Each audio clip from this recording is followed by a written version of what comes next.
Assalamualaikum warahmatullahi wabarakatuh.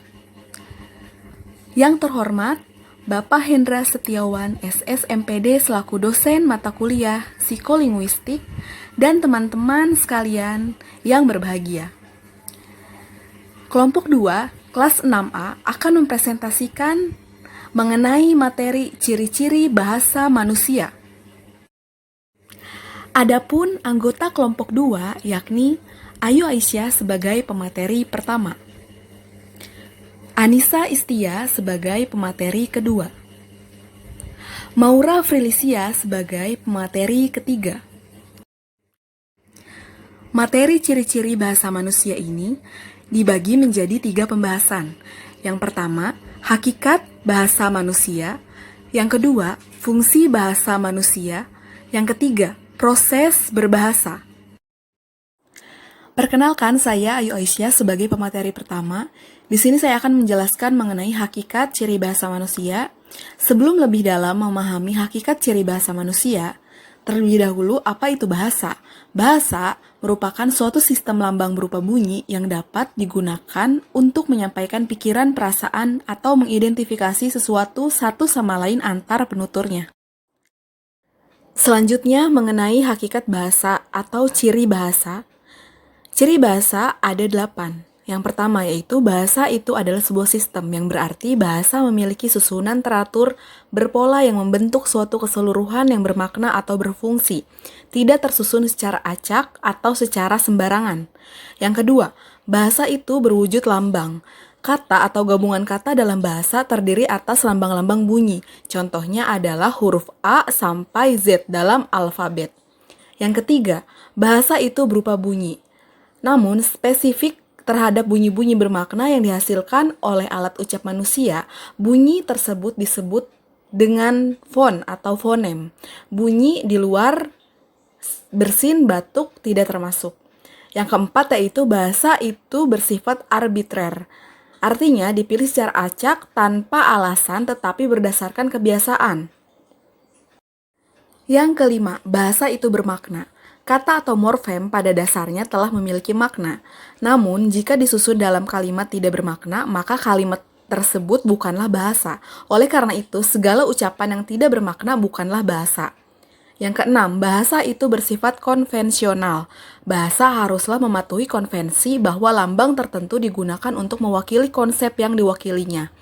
Jika tidak dipatuhi, maka akan terjadi hambatan komunikasi yang terjadi karena hambatan bahasa. Yang ketujuh, bahasa itu bersifat dinamis. Perkembangan budaya suatu masyarakat bahasa akan berakibat pula pada perkembangan bahasanya. Suatu kata dapat meluas atau menyempit maknanya. Berbagai dialek akan terus bermunculan dan kosakata suatu bahasa akan terus bertambah. Yang kedelapan, atau yang terakhir, bahasa itu bersifat manusiawi. Binatang tidak dapat menyampaikan konsep baru atau ide baru dengan alat komunikasinya. Mengapa? Karena binatang tidak dianugerahi akal budi bahasa yang menyamai manusia. Sekian, itu presentasi dari saya sebagai pemateri pertama. Selanjutnya akan dilanjutkan oleh pemateri kedua. Terima kasih. Baik, saya sebagai pemateri kedua akan menjelaskan mengenai fungsi bahasa manusia. Bahasa merupakan alat yang digunakan oleh manusia sebagai sarana berkomunikasi. Selain itu, bahasa juga memiliki sifat arbiter atau mana suka. Fungsi bahasa menurut Gorik Keraf terdiri dari 4 aspek, yaitu yang pertama, bahasa sebagai alat ekspresi diri. Bahasa sebagai alat ekspresi diri dapat digunakan untuk kepentingan pribadi. Seperti halnya penulis dalam membuat karya, dia dapat mencurahkan apa yang dia ingin tulis ke dalam sebuah kalimat. Dalam hal ini, penulis menggunakan bahasa sebagai media untuk berkomunikasi. Pada saat menggunakan bahasa sebagai alat mengekspresikan diri, pemakai bahasa tidak perlu mempertimbangkan lawan bicaranya atau dengan siapa dia berbicara. Maka ini yang disebut sebagai bahasa kepentingan pribadi. Yang kedua, bahasa sebagai alat komunikasi. Fungsi bahasa ini satu langkah lebih jauh dari bahasa sebagai alat ekspresi diri. Komunikasi tidak akan sempurna apabila ekspresi diri kita tidak diterima dan tidak dipahami oleh orang lain. Ketika menggunakan bahasa sebagai komunikasi, tandanya kita ingin dipahami oleh lawan bicara kita agar dapat mempengaruhi dan meyakinkannya. Selain itu, fungsi bahasa ini memiliki unsur-unsur bahasa yang memengaruhi proses komunikasi, yaitu intelijensi menghasilkan bahasa, secara sengaja melakukan kegiatan komunikasi, mengharapkan suatu reaksi atau jawaban berupa balasan yang serupa, dan mengharapkan suatu dasar pengertian atau pemahaman yang sama terhadap isi, konsep, dan ide. Di samping itu, dalam menggunakan bahasa sebagai alat komunikasi, kita juga perlu mempertimbangkan apakah bahasa yang digunakan sudah sesuai atau belum. Bahasa sebagai alat ekspresi dan sebagai alat komunikasi sekaligus merupakan alat untuk menunjukkan identitas diri. Melalui bahasa, kita dapat menunjukkan sudut pandang, pemahaman, dan sifat yang dimiliki oleh pembicara. Yang ketiga, bahasa sebagai alat integrasi dan adaptasi sosial. Bahasa merupakan salah satu unsur kebudayaan. Dengan menggunakan bahasa, seseorang dapat terikat dengan satu kelompok sosial dan dapat berbaur dengan kelompoknya. Cara berbahasa tertentu berfungsi juga sebagai alat integrasi dan kontrol sosial. Pada saat beradaptasi pada lingkungan sosial tertentu, maka memerlukan pemilihan bahasa yang sesuai dengan situasi dan kondisi yang dihadapi. Seseorang akan menggunakan bahasa yang berbeda pada orang yang berbeda. Yang keempat, bahasa sebagai alat kontrol sosial. Sebagai alat kontrol sosial, bahasa sangat efektif. Kontrol sosial bisa diterapkan pada diri kita sendiri atau kepada masyarakat. Berbagai sarana informasi disampaikan melalui bahasa, dan hal ini tidak lepas daripada bahasa sebagai alat untuk mempengaruhi orang lain untuk melakukan atau tidak melakukan sesuatu.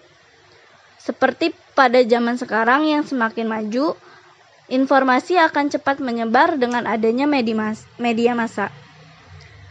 Terima kasih penjelasan dari saya.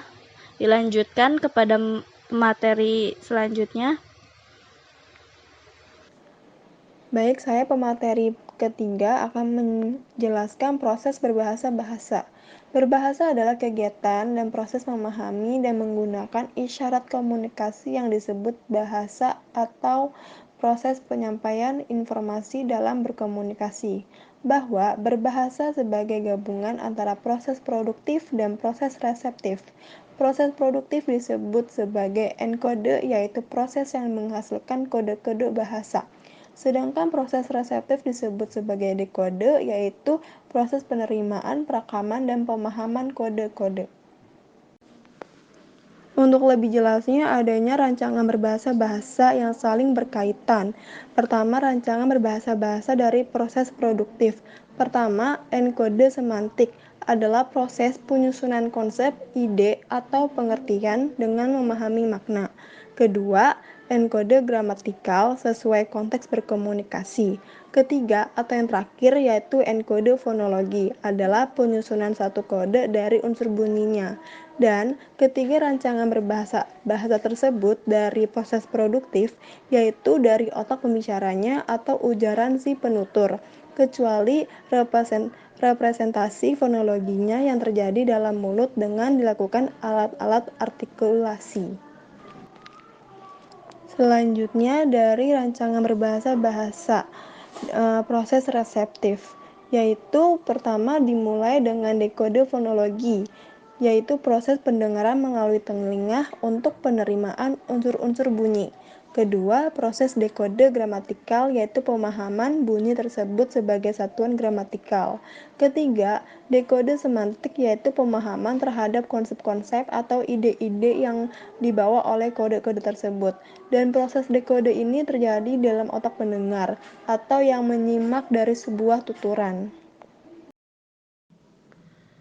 Selanjutnya, ada tahap dari kedua proses tersebut. Pertama, proses produktif yang dimulai dari tahap idealisasi, yaitu pemunculan ide, gagasan, perasaan, dan sebagainya yang muncul dari dalam pemikiran seseorang yang sebagai pembicara.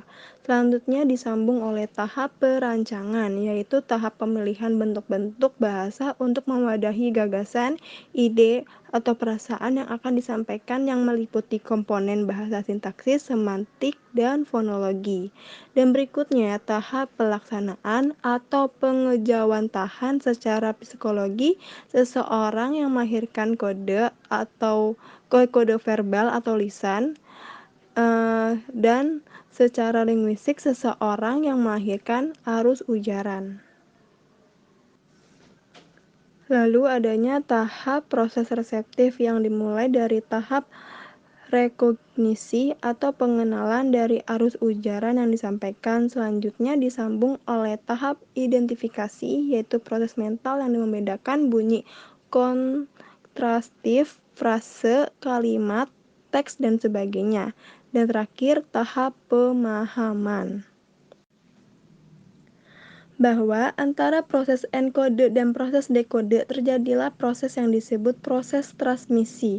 Proses transmisi adalah pemindahan atau pengiriman kode-kode yang terdiri dari ujaran manusia yang disebut kode bahasa atau sebagainya.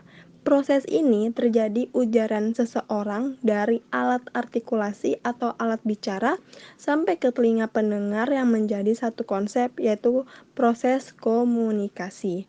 Dengan begitu, proses produktif dengan proses reseptif itu berkesinambungan dari proses perancangan pesan sampai pada proses penerimaan dan pemahaman pesan tersebut. Jadi, kedua proses tersebut saling berkaitan dengan adanya tersebut sehingga terjadinya komunikasi antara penutur dengan si pendengar, yang sehingga adanya proses produktif dan proses reseptif. Contohnya, seperti adanya guru yang memerintahkan muridnya untuk mengumpulkan tugas dengan batas waktu 7 hari dengan kalimat, "Anak-anak, tugas dikumpulkan minggu depan." Lalu itu terjadinya proses produktif terhadap guru tersebut. Sedangkan murid yang mendengarkan ujaran gurunya itu melakukan proses reseptif, yaitu dengan mendengar dan memahami maksud dari ujaran guru tersebut. Kami dari kelompok 2 mengucapkan terima kasih atas perhatiannya. Sekian, wassalamualaikum warahmatullahi wabarakatuh.